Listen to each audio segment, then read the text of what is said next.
Now, some would say, though, that the reason why we've struggled to make that move, even though our understanding of the ecological systems and the social systems have improved, is that we've also got an economic system which operates as a complex system and which at the moment seems to run counter to some of the changes we need to make. Absolutely, and this is why I have a whole chapter about this in my book, The Hidden Connections. We have an economic system now which for the first time imposes a single economic philosophy on the entire world, practically. The philosophy of capitalism. There's a new type of capitalism, very different from the capitalism of the Industrial Revolution or the Keynesian capitalism. It is capitalism that is structured around networks of financial flows. It is a capitalism where the main gains in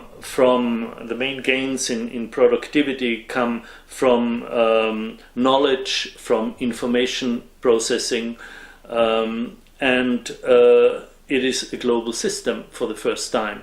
And so what we're actually having, the so-called global market, is really a network of machines. It's a network of computers that are programmed in such a way that they allow maximum free flow of capital for investors and speculators to invest anywhere in the world, and if they don't like it or if they just have a hunch that it might not work, they can withdraw it within seconds and invest somewhere else. So there's this whole virtual money, which Hazel Henderson has called funny money, that is sloshing around the world in these financial networks. What we really have is an electronic global casino where people bet all the time, and the rules that facilitate this free flow of money are the so-called free trade rules, and underlying them is a principle which is sort of the quintessential principle of capitalism, namely that making money should always be more important than anything else, than any other human value. So when there is a choice to be made between making more money or protecting human rights, the natural environment, democracy, health, and so on, the choice automatically goes toward making money. The machines are programmed in that way. Now, this is not necessary.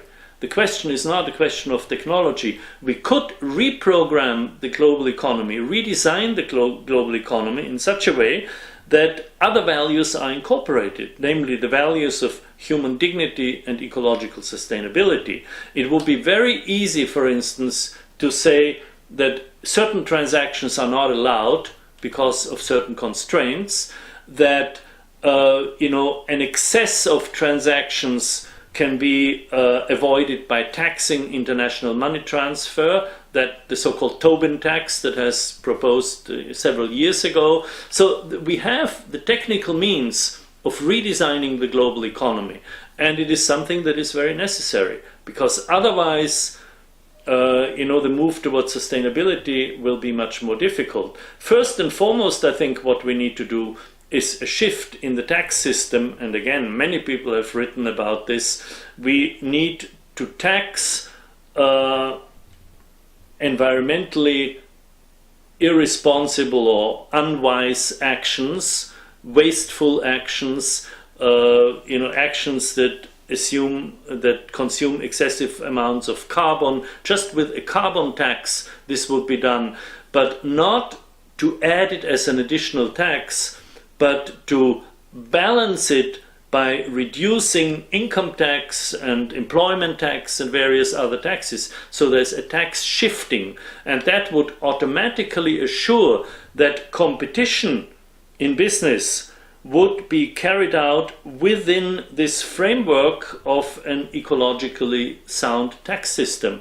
So as Paul Hawken has written in one of his books, every competition automatically would be a competition for a better environment, because it's built into the financial constraints.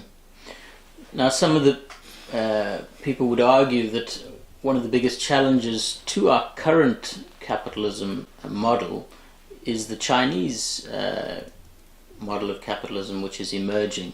or their philosophy on the world and how that's starting to shift things. It's an interesting link back to your first book, because of course Taoism is Chinese. Yes. I mean, do you see them emerging on a path that is more Taoist or more Confucianist? I mean, are they mechanistic or holistic? Yeah, I must say that I have not studied the Chinese economic and political system recently, so I really don't have an answer. I can just tell you about certain rumors that I hear and certain reports that I read, and one is the tremendous expansion of China economically in terms of building cities, building skyscrapers, and expansion of consumption, cars, and just the expansion of drinking bottled beer, for instance, a trivial example, is a tremendous increase of consumption, and it makes it absolutely clear that the current economic model is not going to work for China. And if it's not going to work for China, then it's not going to work for India, and it's not going to work, for South America and anywhere else. So that alone is an important lesson to learn, that the success of China within a certain economic framework shows that this economic framework in the long run is not viable. But there are also reports from China, and maybe Amory Lovins can tell you more about this, of really attempts to change things into the direction of a more ecological design. There is a plan for a very large eco-village in China, an eco-city that is completely self-sustaining and ecologically sound. And every time I see Amory, he tells me about his seminars in China and what a reception he gets, how interested people are. Hazel Henderson has a lot of contacts in China too. So I have several colleagues who go there a lot and tell me that things are really changing among the leadership. I don't know how to judge it, but it's certainly an interesting time. Mm. I mean, there is, from my early study of Chinese culture, I know that the character for crisis in Chinese is